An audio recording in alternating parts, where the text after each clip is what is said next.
नमस्कार दोस्तों, मैं हूं प्रिया और आप सभी का एक बार फिर से स्वागत करती हूं आपके अपने चैनल भक्ति मंत्र में। दोस्तों, हमारे सनातन धर्म में उपवास रखने का बहुत ही खास महत्व है और हर भगवान के लिए रखे जाने वाले व्रत की कोई न कोई कथा होती है जिसके बिना उपवास पूरा नहीं माना जाता। दोस्तों, जैसा कि आप जानते हैं कि भगवान भोलेनाथ को सावन का महीना बहुत ही प्रिय है और भगवान भोलेनाथ को प्रसन्न करने के लिए सावन में सोमवार का व्रत रखा जाता है। पूरे विधि विधान के साथ पूजा करके व्रत की कथा का श्रवण किया जाता है।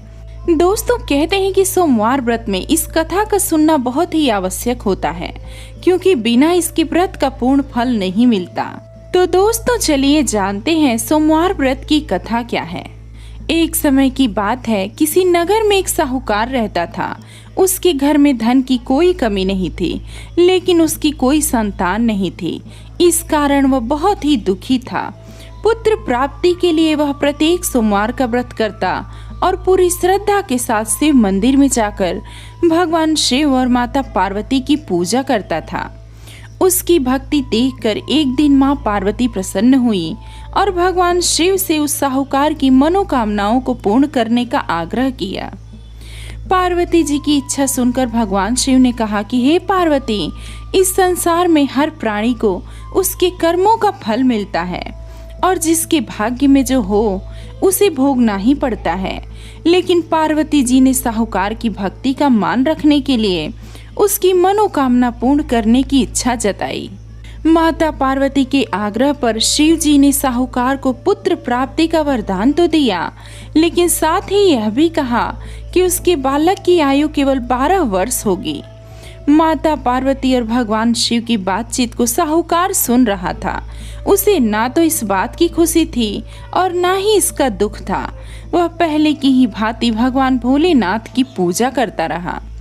कुछ समय के बाद साहूकार के घर एक पुत्र का जन्म हुआ। वह बालक 11 वर्ष का हुआ तो उसे पढ़ने के लिए काशी भेजा गया। साहूकार ने पुत्र की मामा को बुलाकर उसे बहुत सारा धन दिया और कहा कि तुम इस बालक को काशी विद्या प्राप्ति के लिए ले जाओ और मार्ग में यज्ञ कराना। जहाँ भी यज्ञ कराओ वहाँ ब्राह्मणों को भोजन कराते और दक्षिणा देते हुए जाना। दोनों मामा भांजे इसी तरह यज्ञ कराते और ब्राह्मणों को दान दक्षिणा देते काशी की ओर चल पड़े।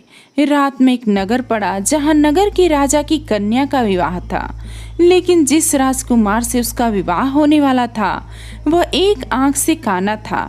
राजकुमार के पिता ने अपने पुत्र के काना होने की बात को छुपाने के लिए एक योजना बनाई। साहूकार के पुत्र को देखकर उसके मन में एक विचार आया।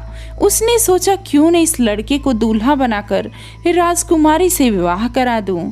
विवाह के बाद इसको धन देकर विदा कर दूंगा और राजकुमारी को अपने नगर ले जाऊंगा।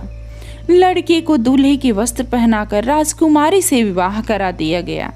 लेकिन साहूकार का पुत्र ईमानदार था। उसने अवसर पाकर राजकुमारी की चुन्नी के पल्ले पर लिखा कि तुम्हारा विवाह तो मेरे साथ हुआ है, लेकिन जिस राजकुमार के संग तुम्हें भेजा जाएगा वह एक आंख से काना है। मैं तो काशी पढ़ने जा रहा हूँ। जब राजकुमारी ने चुन्नी पर लिखी बातें पढ़ी तो उसने अपने माता पिता को यह बात बताई। राजा ने अपनी पुत्री को विदा नहीं किया, जिससे बारात वापस चली गई। दूसरी ओर साहूकार का लड़का और उसके मामा काशी पहुंचे और वहां जाकर उन्होंने यज्ञ किया। जिस दिन लड़के की आयु 12 वर्ष की हुई उसी दिन यज्ञ रखा गया। लड़के ने अपने मामा से कहा कि मेरी तबीयत कुछ ठीक नहीं है।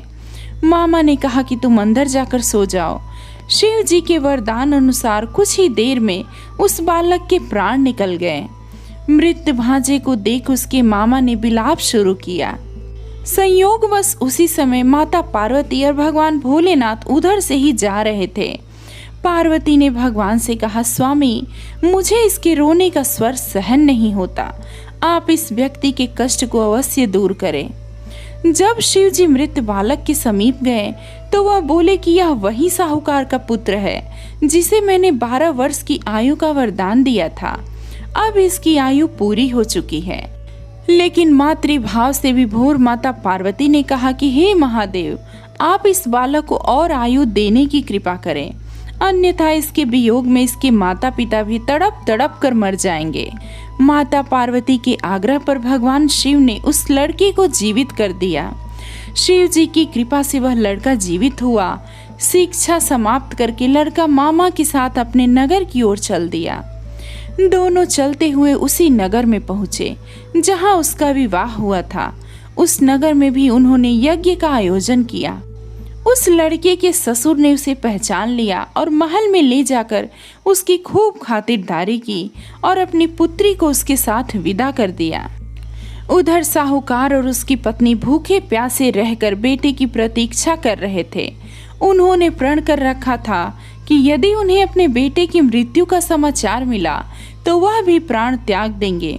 परंतु अपने बेटे के जीवित होने का समाचार पाकर वह बहुत ही प्रसन्न हुए। उसी रात भगवान शिव ने व्यापारी के स्वप्न में आकर कहा, हे श्रेष्ठी, मैंने तेरे सोमवार के व्रत करने और व्रत कथा सुनने से प्रसन्न होकर तेरे पुत्र को लंबी आयु का वरदान दिया है।